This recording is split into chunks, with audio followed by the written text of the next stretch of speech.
Olá pessoal, tudo bem com vocês? Eu sou o professor Frank Feitosa, você sabe, você me conhece. Eu estou aqui, neste momento, iniciando um trabalho que eu havia prometido para vocês, com a criação deste canal, em que nós estaremos fazendo revisões dos nossos conteúdos. Bom, neste momento a revisão está sendo iniciada de 8º ano. Então você, aluno do 8º ano, a gente vai estar trabalhando o nosso livro do 8º ano aqui, bonitinho, não é isso? Esse livro que eu achei fantástico, tá? O projeto é muito bacana, de autoria de Melian e Sérgio Adas. Melian Adas é indiscutível falar Melian Adas, né? É uma lenda da geografia quando se fala na literatura das escolas. Bom, esse livro ele não trata capítulos. Eu achei interessante como esse projeto trata o nosso conteúdo. Ele trata o projeto como expedições geográficas. E essas expedições geográficas, elas são divididas não em capítulos, elas são divididas em percursos. Então nós não falaremos em capítulo, falaremos em percursos e expedições, não falaremos também em unidades, ok? Bem, é tão interessante porque quando eu estava folheando esse livro a primeira vez, eu percebi que há uma sequência bacana. É uma espécie de viagem que a gente faz pelo conteúdo da geografia. Então eu quero que vocês fiquem atentos a essa revisão. Nós utilizaremos o nosso livro como guia. Eu farei questão de acompanhar cada tópico do livro e a gente vai resumindo de alguma maneira para que vocês se lembrem do que foi estudado em sala de aula. Tá bom? Vamos lá ver isso? Bom, a primeira expedição geográfica, ela trata o espaço mundial, diversidade e regionalização. Bom, a gente conhece, a gente sabe o quanto esse nosso planeta é diverso, né? O quanto esse espaço transformado pelo homem, esse espaço geográfico, também é diverso. E para que nós possamos entendê-lo de maneira mais clara, mais sucinta, é melhor que nós possamos dividir esse espaço em regiões. Entra aí então o processo de regionalização. Tá? A regionalização ela pode ser baseada em aspectos físicos ou históricos, culturais, não é isso? Nós podemos nos basear em aspectos da natureza ou aspectos humanos. O nosso livro ele trata a divisão dos continentes. Então, o primeiro percurso ele trata justamente esse tema. Aqui, os continentes e os oceanos. Tá? É muito simples quando a gente pergunta para os nossos alunos, olha só, quais são os continentes? Aí todo mundo diz, América, Europa, Ásia, África, Oceania, o continente Antártico, bacana, não é isso? Então a gente já passa claramente para os colegas, a gente já comenta, a gente já diz, olha, eu sei quais são os continentes. E se eu pergunto quais são os oceanos, também rapidamente os alunos respondem. Os oceanos são Atlântico, Pacífico, Índico, o Glacial Ártico, então fica muito tranquilo. Bom, agora a gente vai entender o seguinte, por que regionalizar? Por que nós dividimos? Vamos regionalizar o planeta. Primeiro processo, a coisa mais fácil de se regionalizar é quando nós utilizamos aspectos chamados, vejam bem, está no nosso livro aqui na página 14, né? Os aspectos geográficos e geológicos. Quando abordamos o processo de regionalização e temos como base esses aspectos geográficos e geológicos, nós vamos observar o seguinte, nós temos 4 porções continentais. Essas 4 porções continentais, olha só que coisa interessante. O Euro-Afro-Asiático, continente Euro-Afro-Asiático, né? Não sei se você já ouviu falar, tá? A América, não é isso? A Oceania e a Antártica. Bom, 4 porções continentais. Não sei se você observou aí, mas Europa, Ásia e África, nesta divisão, nesse processo de regionalização, estão no mesmo contexto, formam uma única porção continental. Por quê? Bom, do ponto de vista físico, né, se a gente observar esta porção de terras, a gente vai perceber que esse bloco é um único bloco. Né? Por que um único bloco, professor? A África e a Europa estão separados. Estão separados hoje, depois da construção do canal de Suez, separando aquela região, ligando o Mar Vermelho ao Mar Mediterrâneo. Então ali houve uma separação. Ali para facilitar a navegação, circulação de pessoas, mercadorias, etc. e tal. Não é isso?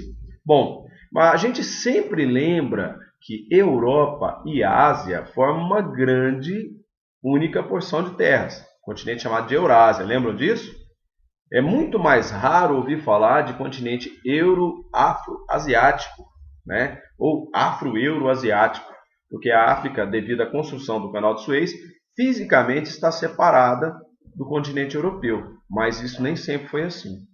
Bom, nessa divisão nós vemos que existem 4 porções continentais. Beleza. Mas se nós consideramos os aspectos históricos e culturais, quantas porções nós teremos? Nós teremos 6 porções continentais. Essas porções continentais são, bom, olha só, historicamente, culturalmente, Europa, Ásia e África são muito diferentes. Então nós temos aí 3 porções continentais: Europa, Ásia e África.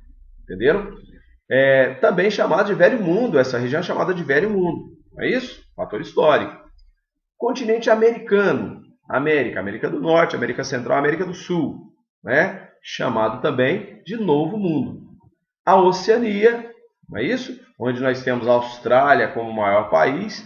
Se não houvesse a Austrália naquela região, sequer seria chamado de continente, né? Nós temos a Austrália e um conjunto gigantesco de ilhas, muitas ilhas, não é isso? Bom, ali nós temos a Oceania. E para fechar, nós temos o continente Antártico, não é isso? 6 porções continentais.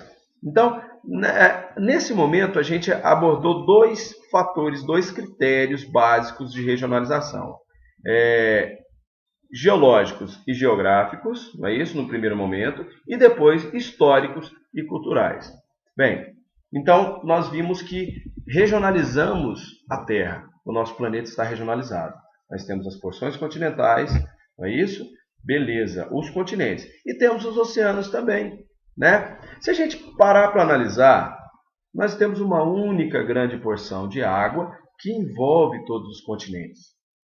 Essa porção, para ficar mais fácil e mais simples, e claro, cada oceano apresenta suas características, sim, nós vamos estudar isso mais tarde, mas para facilitar, demos nome, o homem deu nome, não é isso? Então nós temos o Oceano Atlântico, o Pacífico, o Índico e o Glacial Ártico. Tá? 4 grandes oceanos que banham o nosso planeta. Beleza. Bom, vamos dar continuidade. Bem, após esse processo rápido de regionalização, o autor trata a questão do tamanho dos continentes.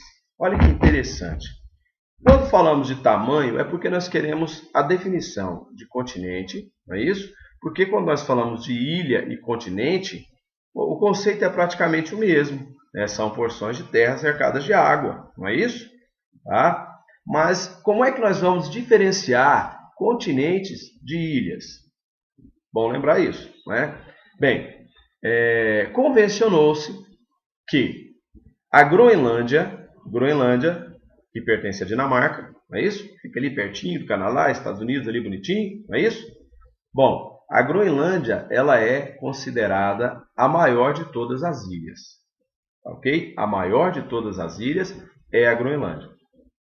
E a Austrália é considerada a menor porção continental do planeta. Austrália, menor porção continental. Ótimo. Então, para que a gente saiba claramente diferenciar ilha e continente, vamos observar a questão do tamanho, né? Se for maior que a Austrália, lembre-se que a Austrália é o menor continente. Maior que a Austrália é continente. Se for menor que a Groenlândia, lembrando que a Groenlândia é a maior de todas as ilhas, menor que a Groenlândia, nós temos ilha. Não é isso? Então, a partir daí, nós podemos observar a diferença básica entre continentes e ilhas. Bom, outra coisa interessante que eu achei muito bacana é que esse nosso livro, ele tem um auxílio, ele apoia os alunos, ele auxilia vocês de uma forma bastante interessante com os pequenos quadros. E aí nós temos algumas curiosidades nesses quadros, não é isso? Por exemplo, o Oceano Pacífico, de Oceano Atlântico, Oceano Índico, Oceano Glacial Ártico, Tá? E aqui nós temos os tamanhos deles, áreas em quilômetros quadrados, não é isso? Então nós temos o maior de todos os oceanos, o Pacífico. Depois vem o Oceano Atlântico, o Oceano Índico e, por fim, o nosso Oceano Glacial Ártico. Aqui nós vivemos, nós podemos evidenciar um processo de divisão dos oceanos e aí vimos alguns dados relativos ao tamanho deles. Bom, nós podemos observar que no planeta, quando nós falamos das questões continentais, e dividimos em hemisférios, a gente percebe que a grande maioria das terras emersas, que estão sobre as águas oceânicas, elas situam-se justamente, prestem atenção nisso, justamente no hemisfério norte. Por isso, o hemisfério norte também é chamado de hemisfério das terras. Enquanto que a maioria das águas se encontra no hemisfério sul, por isso chamado de hemisfério das águas, ok? Sempre lembrando isso, tá? A gente vai discutir isso, a gente vai comentar várias vezes. Bom, meninos, ficamos nesse momento, essa parte da revisão diz respeito ao primeiro percurso das expedições geográficas da nossa coleção para o 8º ano. Não perca, daqui a pouco, em breve, estarei voltando com o segundo vídeo nesse canal, que eu estou postando nesse canal, falando do segundo percurso. No segundo percurso, nós estaremos tratando estados e populações do mundo. Tá? Então aí a gente já vai entrar nos fatores históricos, culturais, etc. e tal. Tá, ok? Um abraço para vocês e a gente se vê em breve. Até logo. Tchau, tchau.